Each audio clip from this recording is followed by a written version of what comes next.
Hello, I'm Steve Hammond, your Director of Animal Services for Cobb County, and we're here today to answer some of your most frequently asked questions.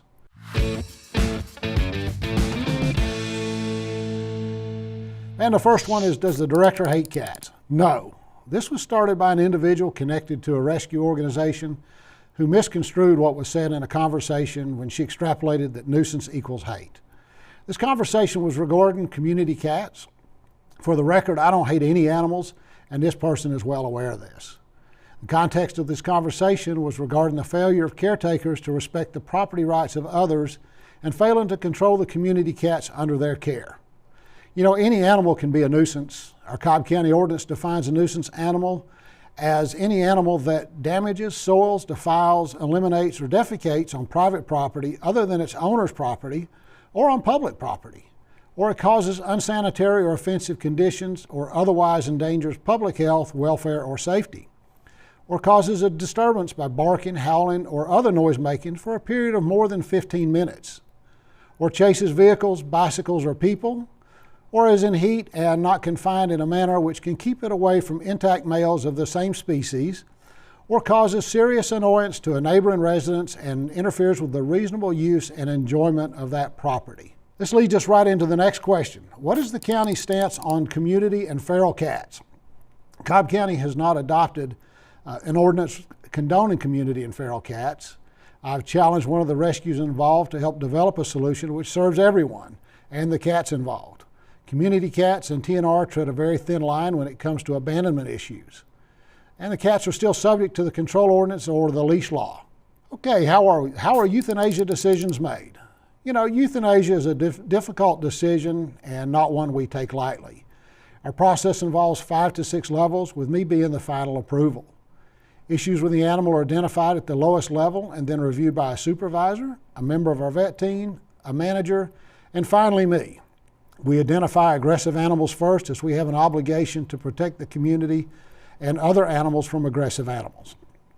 Next, we look at animals that are sick and may be beyond our capacity for care. These animals are submitted to rescues whenever possible. However, there are times we must consider the health of more than just the affected animal and must decide for the safety of all animals in the shelter. We don't always have the luxury of waiting on a rescue to take these animals and must make an immediate decision. We still use our 5 to 6 step process, but at an accelerated pace. We must make decisions based on the greatest good for the greatest number of animals in the shelter. This isn't always a popular decision, but is one of those judgment calls we must make.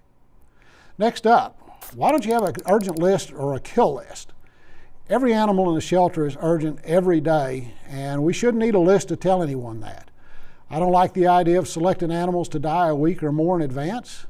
I'd rather spend our efforts trying to get them adopted or rescued. Placing an expiration date on them just seems wrong to me. I also feel kill lists are overused and people start to become numb to them. We do send urgent requests to our rescue partners when time permits, but they're not always able to respond within the time constraints we are under. Next up, what are you doing to mitigate and slow the spread of disease in the shelter? Great question. Disease control is one of our major focuses. We've seen an uptick in cases of panleukemia in cats this year. We're also seeing an increase in cases of calicivirus, which is one of the causes of upper respiratory infections, and oral disease in cats. The mortality rate runs between 22 and 86%. Most survivors see resolution in 7 to 10 days. Some can show signs for up to 40 days.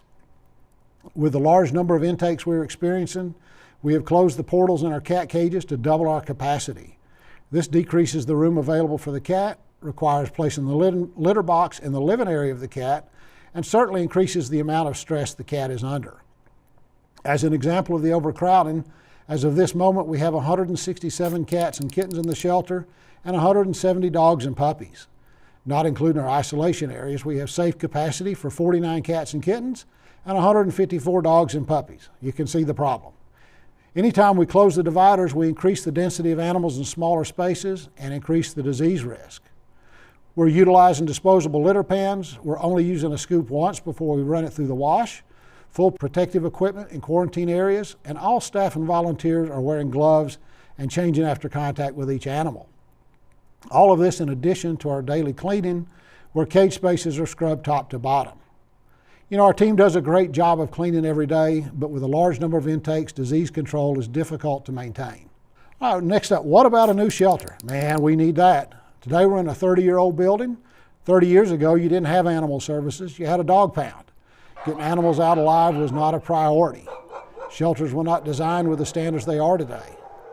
This design contributes greatly to some of the issues we see today. Yes, we're in the running for a new shelter with construction likely to start in 2026. We're looking at a 50,000 square foot facility with modern sanitation, HVAC, and plumbing. As well, we'll have an enhanced surgery suite and clinic area for the animals in our care. We won't be adding a large number of cages, but they will be in more rooms so we can control the spread of disease more easily. For instance, if we have a room with a communicable disease, we can isolate that room while the animals heal and are treated. Each room will have non-shared HVAC input, which will cut down on the sharing of dirty air through the facility. Enhanced plumbing and drainage systems are a part of that too. We will have more bonding rooms to facilitate potential adopters meeting their new pets. Okay, do you play favorites with the rescues? No, I don't. Our staff know which rescues are going to be able to provide assistance in which situations, and often will contact them first, the easy way out. Take a group of cats with panleukemia. It's not within the capability of all rescues to manage that. And then how do I answer the question, why don't you or why can't you? I call it the M&Ms, manpower, money, and space. All three of those go together. I could add 1,000 cages, but without the people and the money to manage them, we wouldn't be able to utilize them. Currently, we have the capacity to clean and feed the animals in our care, with some time to assist with adoptions. We run a lean organization and do the best we can with the resources we've been entrusted with. What about transparency? When I became the Director of Animal Services, I saw we did a terrible job in communicating and being transparent. There's still room for improvement, but we have made great strides. One of the first things I did was open myself up on social media. The department had social media pages, but I made myself available in this medium.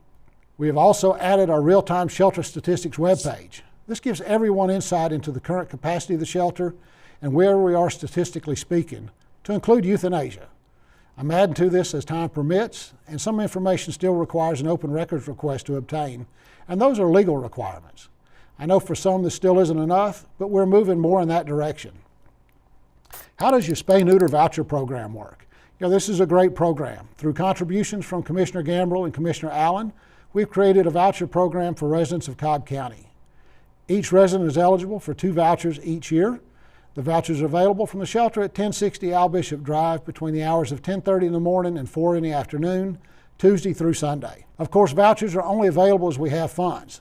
We recently received an additional $25,000 from Commissioners Gambrill and Allen, and to date we've received $135,000 to fund the program. You know, we always appreciate constructive input from the public. Our goal is to do the greatest good for the greatest number of animals in our care. Our staff and volunteers dedicate themselves to the animals in our care. Staff members work here because they want to. Nobody's getting rich as an employee at Animal Services, and most give up more money and opportunities to stay. They're a special group of people that are second to none. We work within the United States Constitution, state law, and our county ordinances. I follow the law and have taken an oath to uphold those laws and ordinances, popular or not. Our team will follow the law as well, sworn or not. We have a very robust volunteer program, and our volunteers give over 1,000 hours every month. They're dedicated to the animals of Cobb County, and we appreciate the work they do. In closing, I know we'll never meet everyone's expectation, and there's always room for improvement. Our team has made great strides over the years and has done an extraordinary job balancing the care of the animals with the resources we have. Our team works hard every day, even though sometimes it feels like we're running with scissors and we fall down and hurt ourselves from time to time. If you're not a volunteer, then I would encourage you to check out our volunteer program. Our website is cobbcounty.gov/animal services. You can also find us on all the popular social media outlets. Again, I'm Steve Hammond. I'm your Director of Animal Services, and I appreciate your time watching.